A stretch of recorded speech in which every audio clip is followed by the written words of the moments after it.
saddle, he wore a shining star. His job to offer battle to bad men near and far. He conquered fear and he conquered hate. He turned dark night into day. He made his blazing saddle a torch to light the way. Hello, and welcome to Sideshow. I'm Jacques. I'm Joe. And Joe, I think this is the first Sideshow that you, in the middle of the week, said, hey, let's do this. And to which I was instantly giddy. Yeah, I thought we should probably, since we're touting ourselves as comedy nerds, I thought maybe we should talk less about the comedy in the White House and more about the comedy that we grew up with, the OG comedy.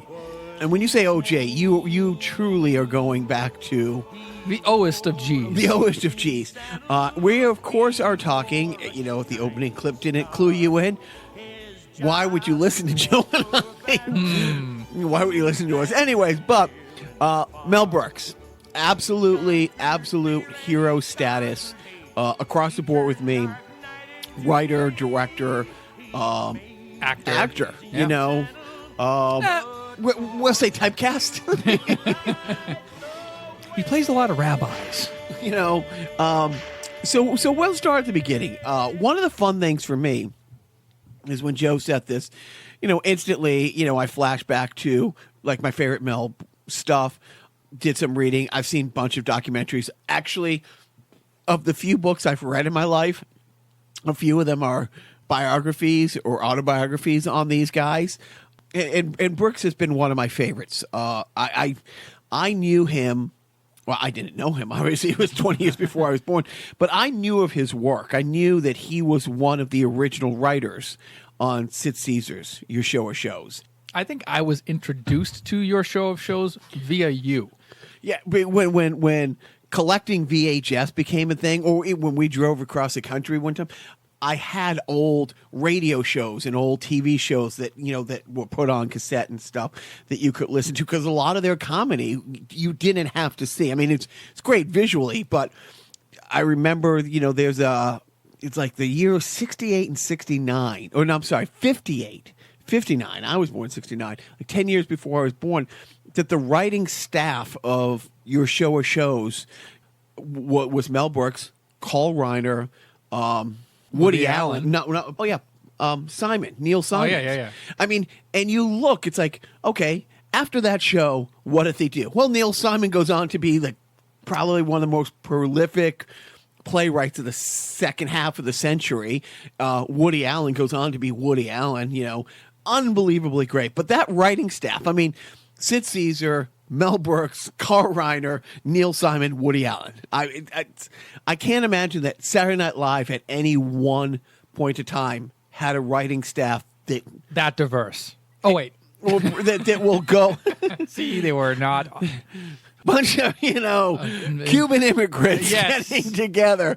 A bunch of good Christian boys. Right. Is what Altar it comes down boys, as to. I like to call them. But so what's funny, starting at the beginning, I didn't realize. I knew that Mel Brooks came up, like most good Jews of the era, through the Catskills and through what was the other? Vladimir? No, Bolshevik. The Borscht Belt. Borscht Belt, yeah, the Borscht Belt and the Catskills. That's where those guys, you know, horn their craft and stuff like that. What I did not know is that he didn't start off as a stand-up comic after getting home from World War II. What did he do? He was a drummer. What? And a piano player. A pianist? A pianist. Like, and we've talked about it before. When you go back, I mean, as much as all those guys, like a Henny Youngman, who pretended to be a bad, you know, violin player, or Jack Benny, like the running joke for decades, he was a horrible violin player. They were all virtuosos. They were all studio musicians, touring musicians with the vaudevilles, you know, like Mel Brooks. You couldn't be a funny guy. You couldn't be an MC. You had to dance well. You had to sing okay. You had to do everything really good. And again, you know, it's a different show, but like the Marx Brothers, it's like two of my favorite piano players of all time our Chico. And you know why Chico played the piano? Because he needed the money. And Harpo was not only an amazing harp player, and how often can you say that, but when you see their dueling piano things, completely different styles, completely awesome. But it wasn't a surprise. It was a surprise to me that I didn't know that, but that's what it was. And it was a classic story. One of the stand-ups one night couldn't go on, and Mel was just ready to step into the role. Yeah, he really did sort of usher in, or helped usher in, like a new era of comedy, like the post-war comedy that carried into the 60s and 70s and beyond. So how much of your show shows, I mean, do you remember a lot of it? I'd probably only seen maybe like 1 or 2 episodes. Full episode. But you have the box set of the 2,000-Year-Old Man. Yes, I do have a CD set of the radio productions. There are 4 albums. Carl Reiner and Mel Brooks with their 2,000-Year-Old Man routine. For those of you who don't know the routine, Carl Reiner plays a sort of an interviewer, and Mel Brooks is the 2,000-year-old man. He's been around 2,000 years, and he tells tales of what it was like back in olden times, like Jesus times. You know, he's seen it all, he's done it all, and a lot of it's improv. Yeah, Carl Reiner, the interviewer for The Man on the Street, was a running gag on your show of shows. And this was a one-off. This was one of those great stories. This is a one-off skit.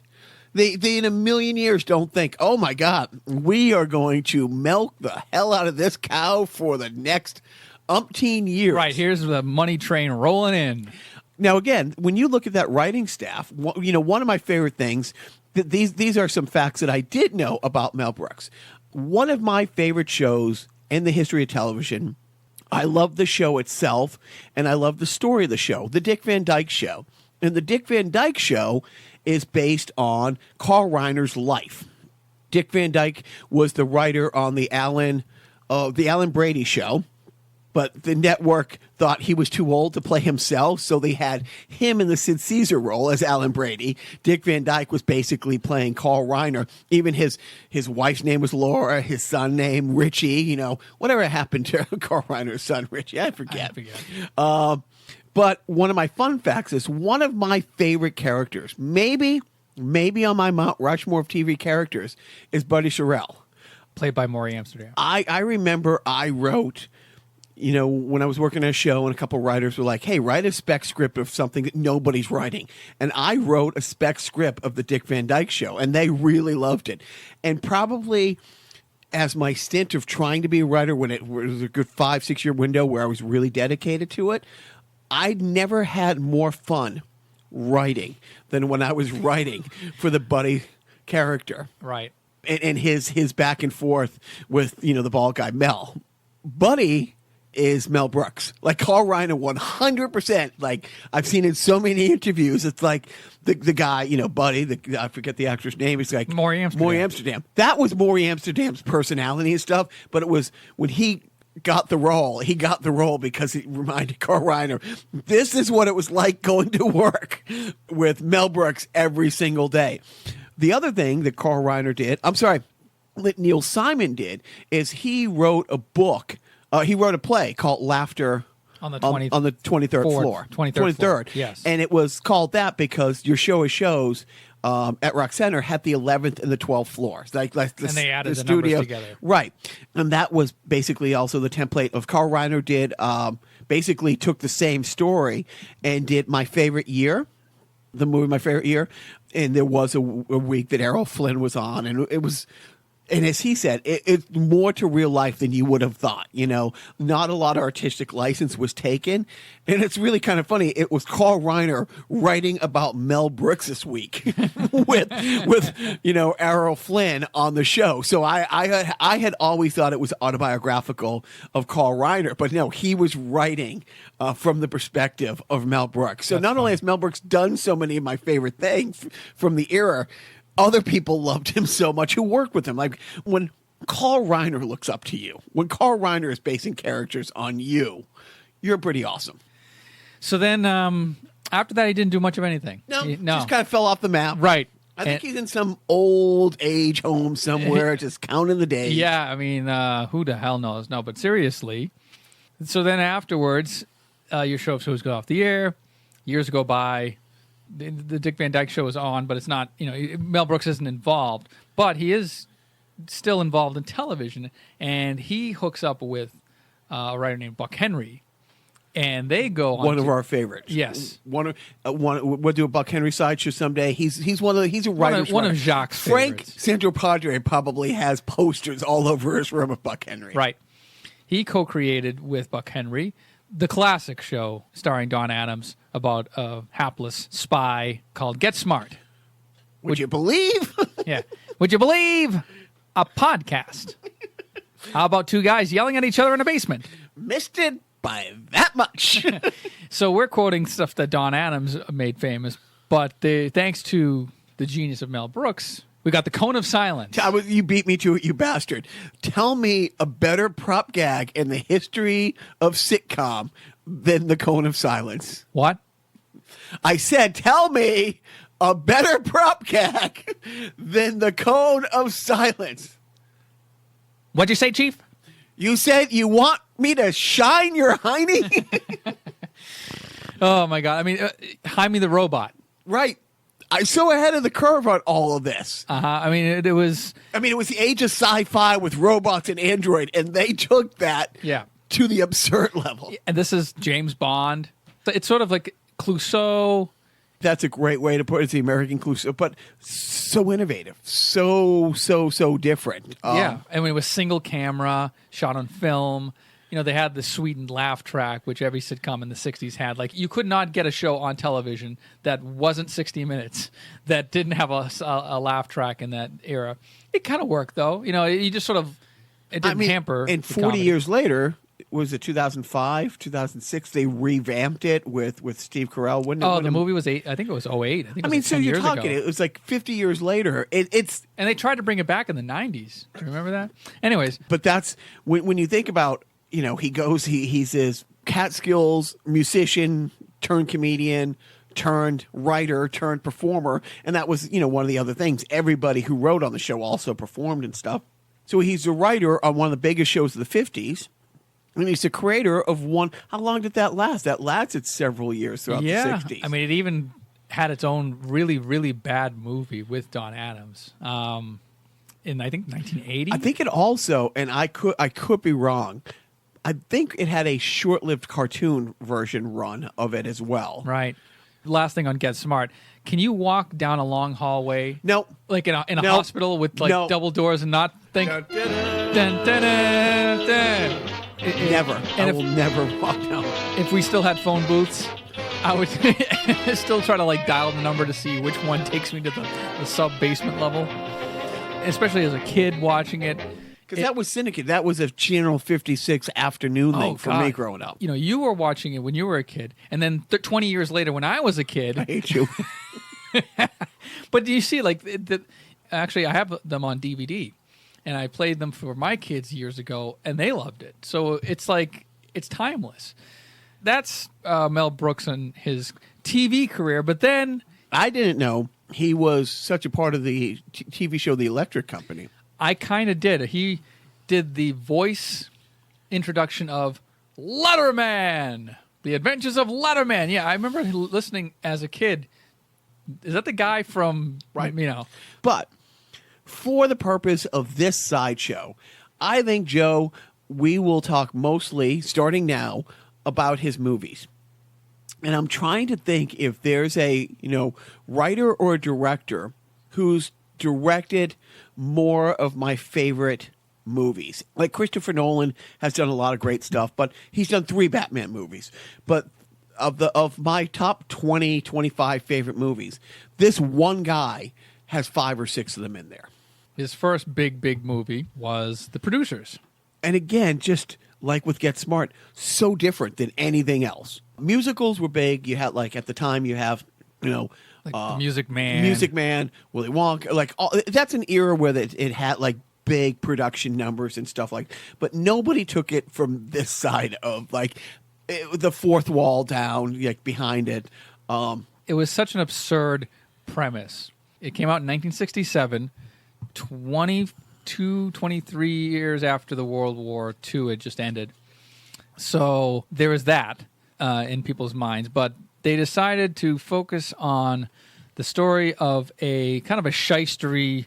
Actually, I don't know how shystery was Zero Mostel's character and the producers, because he was he's a Broadway-ish producer, but he was failing. Like, he was not making the hits that he once was, or he was probably hanging in the business a little too long.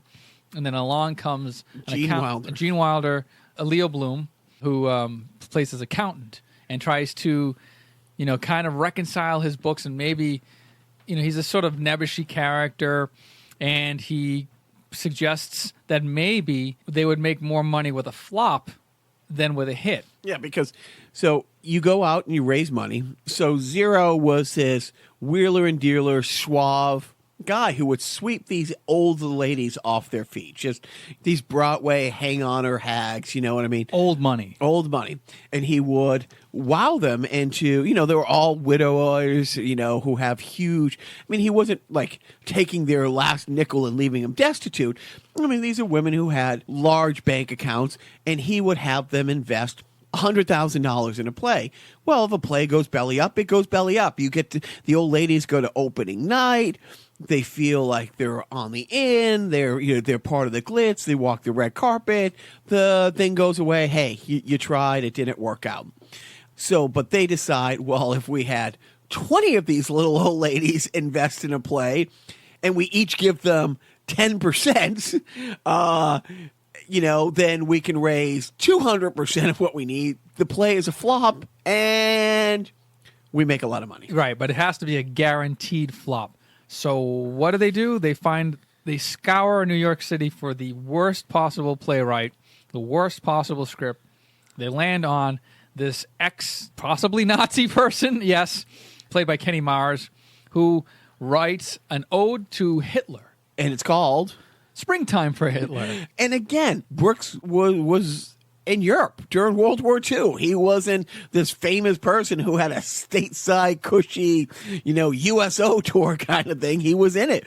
If you think about it, it's like I've been out of high school now for 30 years. Like, I'm closer to the time of liberation of Auschwitz to this movie being released. That's like us writing a musical about, 9/11. Yeah, right. There is a musical about 9/11. Is there really? Yes. Is it a comedy? No. Okay. Yeah, it's not. It's tangentially about 9/11, but I digress. Okay. So they find the play, Springtime for Hitler, and the audition for the Hitler role might be my favorite. Right. So they try to find the worst possible actor to play Hitler. They find this very beatniky guy. So lo and behold, it's not a flop, and we'll just leave it at that. It was a movie. This was like right around Hogan's Heroes times too, because Hogan's Heroes I don't know if Hogan's Heroes came on before this. Just before. Right. So just before. We're getting into the area of wait a minute. Is that a swastika on that sitcom? Is that a swastika in the movie theater? All written by Jews. Yeah. And mostly performed. Right. That's sort of like the big fuck you to the Nazi party, and that whole outcome is just like, hey, you're gone. We're still here. And by the way, we're going to shit all over you and make fun of your fucking ass. But I would like you to just once, because you say it routinely when we joke around, please say the line that I love during the audition process. So you hear this very beatniky guy delivering the line to Goebbels, he's playing Hitler, but he's like, come on, man, let's just we got to make Germany great again. And then all of a sudden you hear Zero Mostel from the back of the theater. That's our Hitler! It is one of my favorite Mel Brooks lines, delivered flawlessly. All right. And then again, so the producers, I want to say about 10 years ago, more than that. They did a remake. They brought it to Broadway, and it became a humongous success. Matthew Broderick and Nathan Lane played the characters on Broadway. Which role did Nathan Lane play? I can't remember. But it was fantastic. It made tons of money. They filmed a version of it. It was okay. But it's kind of jumping ahead, but it's sort of like you can see throughout these movies the musicality. And Springtime for Hitler had a fucking musical number. Like, it wasn't just sort of like a reference. There was a very memorable... Springtime for Hitler and Germany. Deutschland is happy and gay. We're marching to a faster pace. Look out, here comes the master race. Don't be screwy, be a smarty. Come and join the Nazi party. That was Mel Brooks' one line. Like, that was his voice in the song. But anyway, later in the 2000s, he decides to produce what he had done for film into full-blown musicals. But we'll get down to that. What was not turned into a musical, by the way, was maybe his next big movie, which ushered in a whole new, we talked about him ushering in a whole new era of television comedy. And now we're getting into the early 70s, mid-70s. I mean, so he goes right from show of shows to creating Get Smart to getting into movies and having a hit with producers. He's did other movies, but like Joe said, fast forwarding a few years, it's like 74 now, he does... I have a lot of favorite movies, but this one, no matter how many times I will rework my list, if not in the top 10, it will never not be in the top 20. Blazing Saddles. What in the wild, wild world of sports is going on here? We almost lost ourselves a perfectly good cart. And we've talked about before, it's like Gene Wilder is one of my favorites, like between the producers, between, Blazing Saddles. If that's all he ever did, he'd be... And, by the way, was not the first pick to play the gunslinger. No, who? Oh, you don't know the story? I don't. Oh, gee. It was actually told several times on the Gilbert Gottfried podcast. But the original role was supposed to be played by... I'm going to fuck it up. But it was supposed to be played by another actor. And he showed up to the set literally drunk off his fucking ass. Was he... And I mean this. Was he a method actor? No. He was a drunk actor. Oh, He okay. had a drinking problem. Because that's the role Gene Wilder played. Right. So that's what they brought him in because the first scene they were filming that scene, the upside down drunk scene. Are we drunk? I don't know. Are we black? So you had two replacements in this movie. Eventually, it was supposed to be this other actor who I'm sorry, I'm blanking on his name, and Gene Wilder steps in. And Cleavon Little plays Sheriff Bart, Black Bart. And he was not the first choice. He was supposed to have been played by Richard Pryor. Really? Yes. And the movie studio said, fuck no. Not because of his racial humor or whatever. He was just unreliable. Like, this is at the zenith of his sort of abusive, drug-addled behavior. So they were like, no, we're definitely not hiring the black guy who does a lot of drugs, but that white guy who does a lot of drinking, bring him on. Well, it's interesting because how different it would have been. It would have been a Richard Pryor movie if Richard Pryor was in it. Cleavon Little, just Richard Pryor's name would have overshadowed. But now, when we just talked about they redid the producers a couple times in a couple versions and brought it back as Broadway and reshot a movie, 40 years later. Blazing Saddles will never be redone, ever, under any circumstances at all. I mean, am I wrong, or can you couldn't even think about doing that movie? No, I don't think it's been said to death. You cannot remake Blazing Saddles in this day and age. It was surprising that it was made in 1974. Right. But this is like all in the family era. They were pushing new boundaries of what was acceptable and what was, out there and shocking for humor and for comedy. Gig Young, by the way, was the actor that had been originally cast. He had alcohol withdrawal syndrome. So he was, not fit to perform. Well, I'm glad that Gene Wilder got it because their chemistry was fantastic. Gene Wilder was great. And then Harvey Korman, right, as Hedley Lamar. Hedley. Reading here. I always get a warped one. I'm reading here. Gene Wilder was supposed to be originally. He turned down the role offered to him for Hedley Lamar and Johnny Carson. Really? Yes. Johnny Carson and Gene Wilder both turned down Hedley Lamarr before Harvey Korman was cast. I mean, Blazing Saddles a lot more than I do because I didn't see Blazing Saddles until maybe 10 years ago. I didn't grow up watching Blazing. I had a very sheltered, goofy childhood. We've talked about my bad parenting, and it came up this week. My dad, like I said before, one of the few things I remember is the comedies, and he loved the Hogan's Heroes. He loved all this stuff, all his comedy albums. I saw this in the theater with my dad. I remember, the yearly trip for a week in Buffalo. I mean, so I can thank him for taking me to see Blazing Saddles when I'm 6 years old. Was there anybody hotter in Blazing Saddles than Madeline Kahn?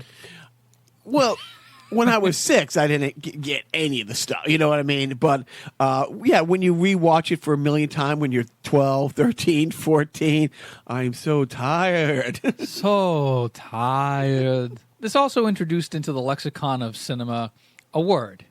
Yeah, and which word is that? It's a word that is used today by certain people that should and have the right to use this word. And then it's Trump supporters? And it's used by other people who do not have the right to use this word. It's the N-word. The N-word, this is nincompoop. Pre-Quentin Tarantino. I think Tarantino looked at this and goes, "That's my word!" The N-word is abound in this movie. And it's not as... It's judiciously used. It's not like Quentin Tarantino, where every other word is the N-word. But like one of the best gags in the movie is when the new sheriff is coming into town, and there's a lookout, like an old lookout with a telescope. It looks like the prospector from the Toy Story movies, right? Right. The townspeople are asking him, "What do you see? What does he look like?" "The new sheriff is a..." And then a bell gongs because it's like noontime or something. "What?" "I said, the new sheriff, he's a..." Dong. But my favorite thing is, so the mayor of the town, they have the whole band there, the whole procession, all the dignitaries on stage, all the important town folk, and he's holding a wreath, and he's reading through the script, and it's so great as he's slowly walking through town, just dead, like deadpan. The jaw dropped. The guy leaning back on his chair falls down. People close their windows and stuff. But as he's walking up the steps to, meet the town folk and meet the mayor, I like to extend this laurel and a hearty handshake to our new, lifts his head up from the page, blank. And that moment right there is like, wow. And then how does Black Bart get out of it? His first introductory line? "Excuse me while I whip this out." Right. Reaches into his pants and pulls out a script. Right. And he starts, reading. And then every town folk in the world, all you hear is all them drawing their guns and pulling back the pins and pointing at him. Yeah. At that point, Joe... He pulls out his own gun and points it at his neck and goes, "One wrong move and this N-word gets it." And he's talking about himself, like he's holding himself hostage. "Lordy, he means it. Put him down. Put him down." Yeah, we're not going to reenact the entire movie. But then one final thing about this movie is, and what's played in all the retrospectives of comedy, and then when they look back on Blazing Saddles as its revolutionary movie, the one scene that makes the hits. This is probably the number one hit of Blazing Saddles, and most people remember of that generation, yourself included, the farting scene. I think you boys have had enough. Right. Where they're all the cowpokes are sitting around a campfire late at night. It's a 2-minute scene it's of nothing. 30 seconds. Is that it? It's just... It seems like it goes on forever. It's all it is just a bunch of them eating beans and lifting their asses, and fart noises coming out. And, fart noises weren't exactly Nickelodeon hadn't been invented yet, so it hasn't been as commonplace as it is now. But back then it was just like, oh my God. This was like the gel scene in Something About Mary. Of its time. Right, yeah. Yep. It's just like, oh my God, they're farting in a movie. My favorite scene, and it's awful, is when Hedley Lamarr is signing up all the henchmen. And again, it's like all these desperados, and they're out on the plane, and there's a sign-up sheet. And it's all the, the tough looking like wranglers and stuff. And it's like, what are your crimes? And it's like, one guy's like, rape, horse stealing, murder, bank robbery, rape. Whoa, you already said it, rape. I like rape. Sign here, please. And he's all excited. And then and then it's another guy. And then as it starts to pan down the line, it turns into like, some Mexico, like banditos. And then it keeps going down and it's a bunch of Nazis and stuff. And then of course you got a couple Klansmen and those, there you go. It's Cleavon Little and Gene Wilder. And when he's signing up and he's like, he knows his hands black, goes, oh, his hands are still so filthy from the cross burning. And they're trying to wash his hand off, and then he rips off the cloak and he sees it. And my next impression, Jesse Owens. Right.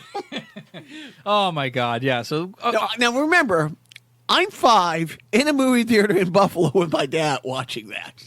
Explains so very, very much. And then what does he go on to do after this in the same year? With the same lead actor? Yeah. He goes on to write probably my top 3 movies of all time. Okay. Ghostbusters. Okay. Back to the Future. Are you jumping ahead? You want to look down at the list? No. You put this ahead of the other one? Yes. Okay. Absolutely. Wow. Great. Okay. Yeah. Young Frankenstein. I agree. Young Frankenstein. Frankenstein. I watched this on Channel 56 in Boston. Not on the movie loft? No, not on the movie loft. I didn't see Young Frankenstein 2 before I saw Young Frankenstein 1. Weird and interesting. Yeah, no. But this is like one of the first movies I remember recording and watching ad nauseum, just over and over like The Jerk, over and over and over until I fucking could recite this thing in my sleep. It looked so convincingly like a 1930s movie to me, to my young impressionable mind.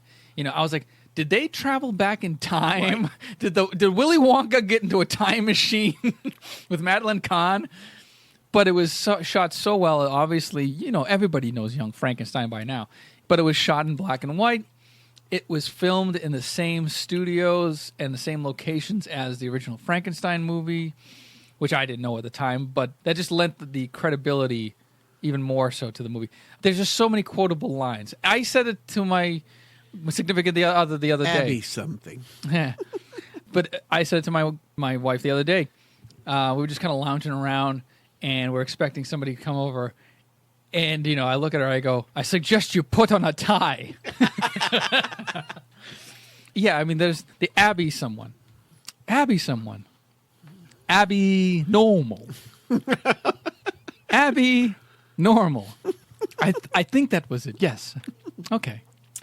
Are you telling me that I put an abnormal brain into a 6.5 foot wide, 8.5 foot long, 400-pound gorilla? Is that what you're telling me? Quick, give him the what? I'm just doing the movie now. I'm enjoying it. And nobody knows what I'm talking about. No, everybody knows what you're talking about. Okay, so I can fix a hump. What hump? Wasn't it on the other? Never mind. They told me your name was Igor. Well, they were wrong, weren't they? Frau Brucker. Frau Brucker. Oh my God! So we're kind of rambling about. If you haven't watched the movie, you don't know You're what. You're not a person that I ever want to speak to again. Gene Wilder plays Victor Frankenstein's grandson. Somebody from the estate tracks him down in America. He's teaching at a university. They coax him to come over and sort of claim their fortune or whatever it was. He goes to the country of which I do not know. Was it Germany? What the fuck was it? Yeah, something like that. Yeah, and the old country. I believe it was the old. He went to the old country. He's greeted at the train station by Igor, not Igor, played by Marty Feldman. He takes him over to the castle. He's hesitant to embrace his heritage as a Frankenstein, even though he knows deep down in his heart it's pronounced Frankenstein.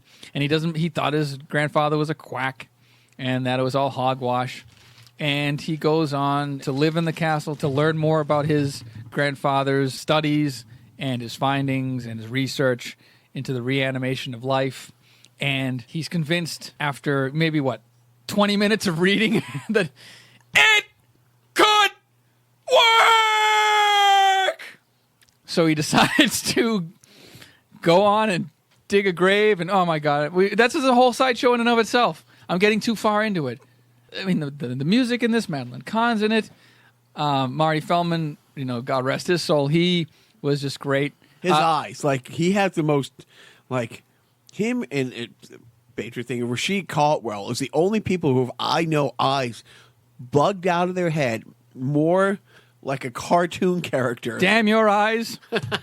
Too late. Igor, can you take the bags? Surely. You take the blonde, and I'll take the one with the toy bin. And then, what a year. I mean, I think the only reason he didn't win an Oscar that year for this is because they just kind of canceled each other out. The votes just kind of.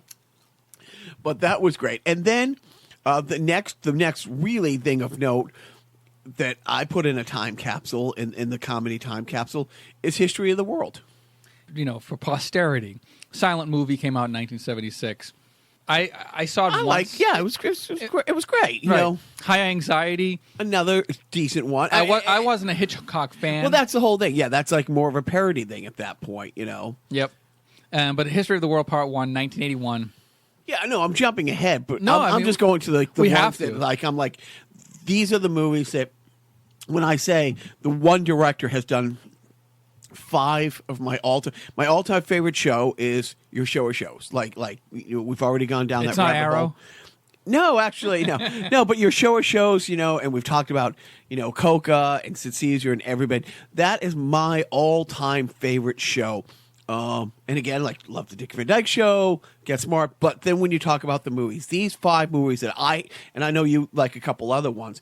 Hindsight was fun. Silent movie was fun. But these are the 5 that I put on my list today. But these are the movies that hold up. Right. And the History of the World is just there's nothing about it that doesn't. And what one line gets quoted ad nauseum from that movie? It's good to be the king. It's good to be the king. Work jump the queen. Bishop takes the queen. What's the name? Knight takes the queen. Gangbang on the queen. Yeah, that also had Madeline Kahn. Okay, strike that. She was sexy in a lot of movies. Probably the sexiest. She was just like the horny nympho. And everything. In this movie in particular. Especially the scene with the eunuchs. And he is a eunuch. He is truly a eunuch. He's dead. Gregory Hines. Yeah. Oh, the Last Supper. Jesus. Yes. What? Yes.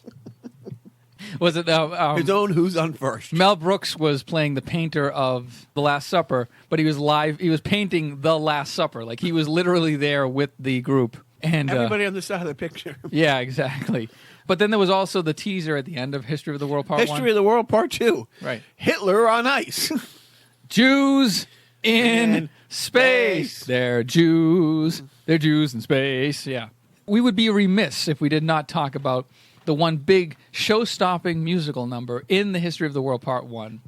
Hands down, probably one of the best Mel Brooks written songs ever. The Inquisition. The Inquisition, let's begin. The Inquisition, look out, Sin. We have a mission to convert the Jews.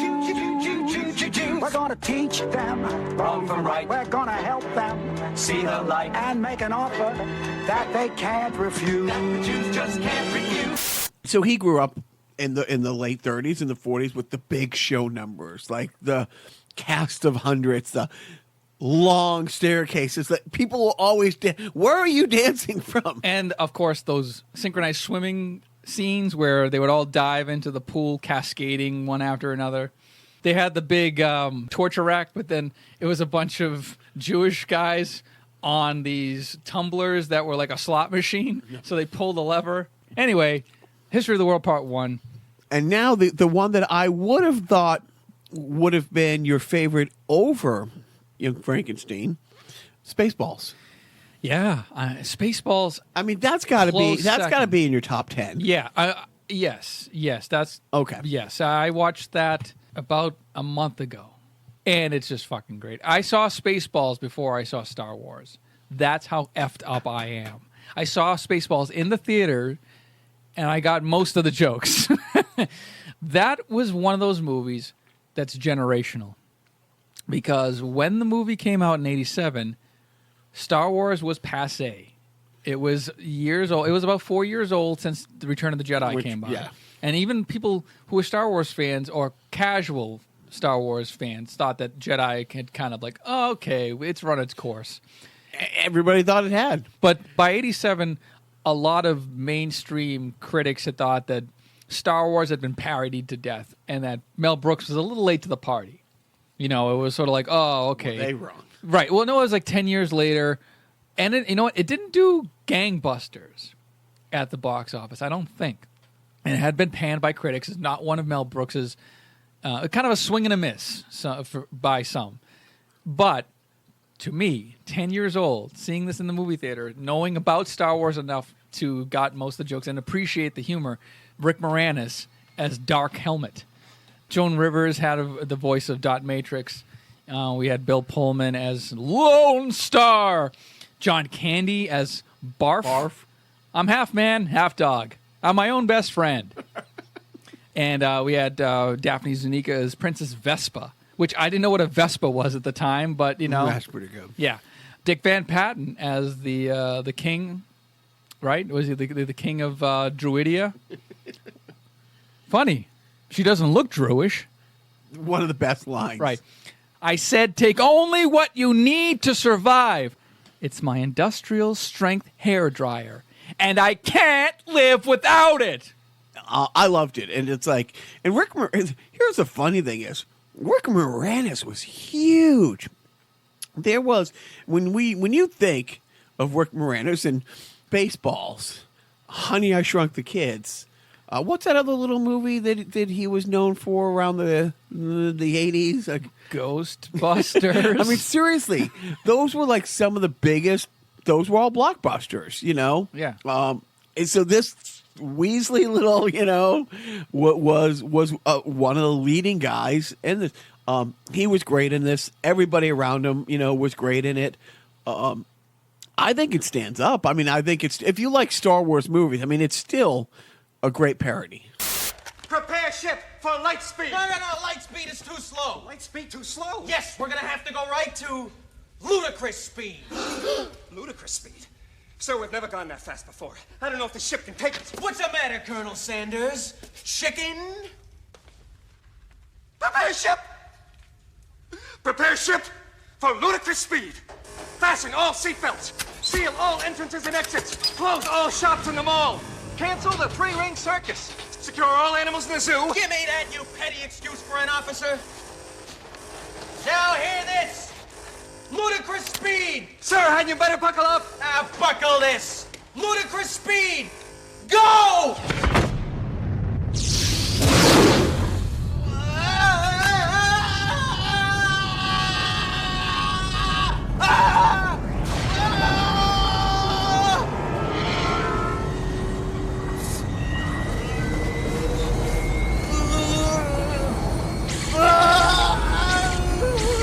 What have I done? My brains are going into my feet.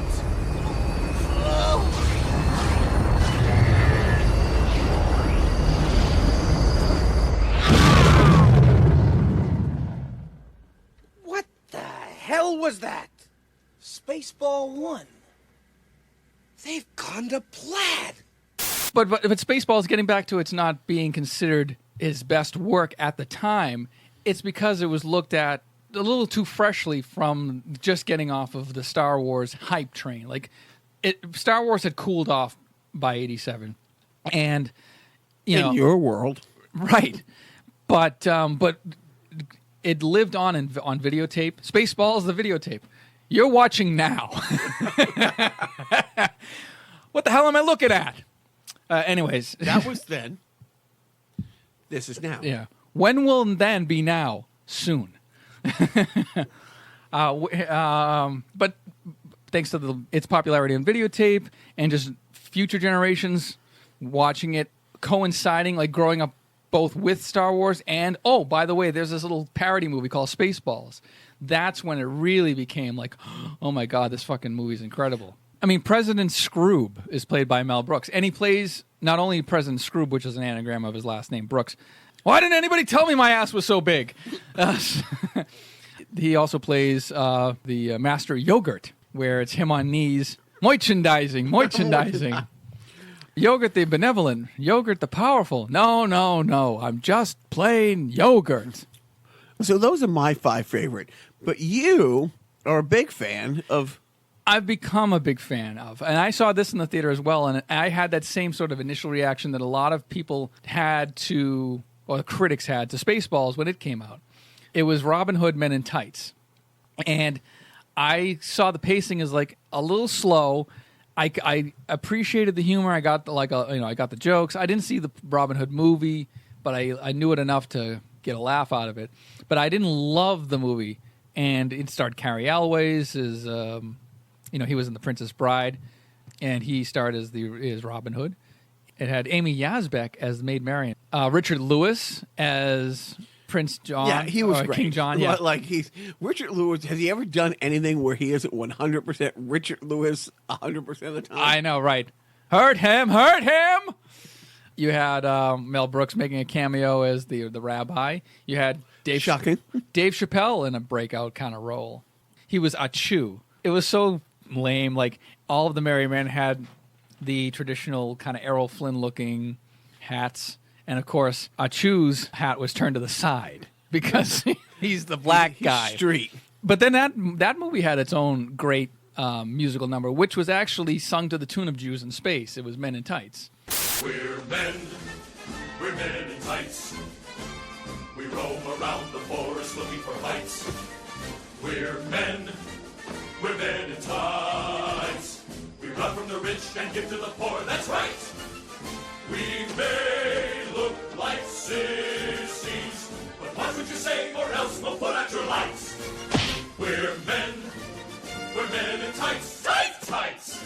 Always on guard, defending the people's rights. When you're in a fix, just call for the men in tights. We're bunch. So you think about it, it's like coming right out of World War II. I mean, he literally has been performing for 70 years. And what's amazing is the fact that you still got Carl Reiner, Mel Brooks, and Norman Lear doing stuff today. And they're all on Twitter. Right. Well, Mel Brooks is on Twitter. Like, he has somebody He's tweeting. more a Snapchat guy, I think he is. Right. They're still kicking it.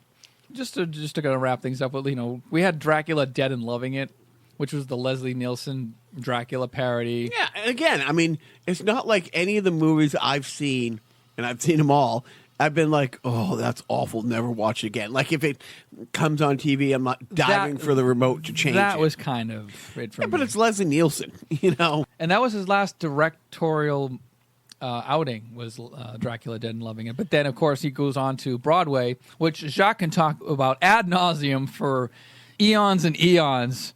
The Tonys couldn't give enough Tonys to the producers when it was up. Right. When it came out, like, that was the fucking, like, that was like the Hamilton at the time. Like, oh my God. Right. You couldn't get a ticket to the producers. My only complaint is, like, every time you heard a radio ad, it's like, the new play from Mel Brooks. It's not a new play, people. Right. Well, It's older than me. Right. It's the same. I'm not new. Same story, but, like, he wrote co-wrote the music for all of them. He did the same with Young Frankenstein. I haven't seen Young Frankenstein. I haven't seen the producers. Musical, that is. But you've done a number of musical renditions for Mel Brooks today. How come you did not? Why didn't you just gloss over Putting on the Ritz, which might be my favorite of all of them? If you're blue and you don't know where to go to, why don't you go where fashion sits? Standing in it. Oh, shit. So great. Right. Absolutely. So great. Peter Boyle, God rest his soul. Put down that man. It's the monster. It can't be. I said put down that man. So I think that wraps up our, unless there's any like ninth hour thing you want to sneak in. I'm trying to think of Little like fun fact. No, I mean there are PBS did a 2-hour documentary on him that came out like I want to say like 4 years ago. It's great. I think it's one of those like American. I don't know. You don't watch PBS probably a lot, but listen to you. I live on PBS if I could find it. Channel 2. It's literally the first channel on the dial. The dial, yeah. Right, yeah. All right, old man. It was part of their American Experience series. They do all great documentaries. There was biographies. It was also PBS did it, and it was a night of Caesar's Writers. I forget. It was a play on and it had them all. It had like Norm, and again that was another one in like the year 58, 59. Norman Lear was also a writer. But yeah, this was fun. I think we obviously, like we do with all of our other subjects that we love and cherish, we've totally butchered it. We didn't do it any justice. How can you do it justice? How have we not done a sideshow just on the producers, just on Blazing Saddles, just on Spaceballs, just on Yeah, why don't we just? Well, I mean, the only thing we can do is recommend that people actually watch those works of art. Yeah, and not listen to us gush over it. So, anyways, that's our tribute to Mel Brooks. I call it rambling for an hour about a guy that we've never met who we love more than our children. Yes, but he will be missed. Oh wait, I'm just predicting that he's going to die between the recording and the dropping of this. How will you feel if Wednesday morning God. you wake up? Honestly, that will be awesome. Awful. No. All right. Well, thank you. And as we always say, if you guys have any suggestions other than Jacques shut up and have Joe sing more, no. If you say Jacques shut up and have Joe sing more, I'm behind it.